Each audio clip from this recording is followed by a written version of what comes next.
ಭಾರತಕ್ಕೆ ಸಯೀದ್ ಹಾಗೆಯೇ ಮಸೂದ್ ಗಡೀಪಾರಿಗೆ ಸಿದ್ಧ ಅಂತ ಪಾಕಿಸ್ತಾನ ಹೇಳ್ತಾ ಇರೋದು ಅದು ಕೂಡ ಬಹಳ ಚರ್ಚೆಗೆ ಕಾರಣವಾಗ್ತಾ ಇದೆ. ಆದರೆ ತನಿಖೆಗೆ ಭಾರತದಿಂದ ಸಹಕಾರ ಅನ್ನೋದು ಸಿಗಬೇಕು ಅಂತ ಹೇಳಲಾಗ್ತಾ ಇದೆ.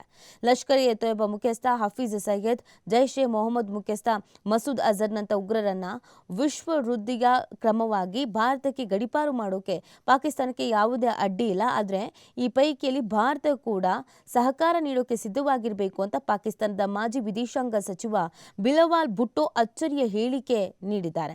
ಜೊತೆಗೆ ವಿದೇಶಾಂಗ ಸಚಿವ ಬಿಲಾವಲ್ ಭುಟ್ಟೋ ಅಚ್ಚರಿಯ ಹೇಳಿಕೆ ನೀಡೋದ್ರ ಜೊತೆಗೆ ಮಸೂದ್ ಅಜರ್ ಎಲ್ಲಿದ್ದಾನೆ ಅಂತ ಗೊತ್ತಿಲ್ಲ, ಆತ ಅಫ್ಘಾನಿಸ್ತಾನದಲ್ಲೂ ಇರಬಹುದು, ಭಾರತ ಪಾಕಿಸ್ತಾನದ ನೆಲೆಯದಲ್ಲಿದ್ದಾನೆ ಅಂತ ಸಾಕ್ಷಿ ನೀಡಿದ್ರೆ ಅಜರ್ ವಿರುದ್ಧ ಕ್ರಮ ಕೈಗೊಳ್ಳೋಕೆ ಸಿದ್ಧ ಅಂತ ಹೇಳಿದ್ದಾರೆ.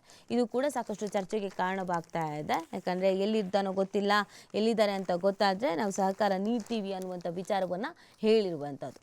ಭಾರತಕ್ಕೆ ಸಯೀದ್ ಹಾಗೆಯೇ ಮಸೂದ್ ಗಡೀಪಾರಿಗೆ ಸಿದ್ಧ ಅಂತ ಪಾಕಿಸ್ತಾನ ಹೇಳ್ತಾ ಇರೋದು ಅದು ಕೂಡ ಬಹಳ ಚರ್ಚೆಗೆ ಕಾರಣವಾಗ್ತಾ ಇದೆ.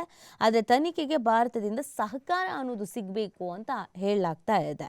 ಲಷ್ಕರ್ ಎ ತೊಯ್ಬಾ ಮುಖ್ಯಸ್ಥ ಹಫೀಜ್ ಸಯ್ಯದ್, ಜೈಷ್ ಎ ಮೊಹಮ್ಮದ್ ಮುಖ್ಯಸ್ಥ ಮಸೂದ್ ಅಜರ್ನಂಥ ಉಗ್ರರನ್ನ ವಿಶ್ವ ವೃದ್ಧಿಯ ಕ್ರಮವಾಗಿ ಭಾರತಕ್ಕೆ ಗಡೀಪಾರು ಮಾಡೋಕೆ ಪಾಕಿಸ್ತಾನಕ್ಕೆ ಯಾವುದೇ ಅಡ್ಡಿ ಇಲ್ಲ. ಆದರೆ ಈ ಪೈಕಿಯಲ್ಲಿ ಭಾರತ ಕೂಡ ಸಹಕಾರ ನೀಡೋಕೆ ಸಿದ್ಧವಾಗಿರಬೇಕು ಅಂತ ಪಾಕಿಸ್ತಾನದ ಮಾಜಿ ವಿದೇಶಾಂಗ ಸಚಿವ ಬಿಲಾವಲ್ ಭುಟ್ಟೋ ಅಚ್ಚರಿಯ ಹೇಳಿಕೆ ನೀಡಿದ್ದಾರೆ.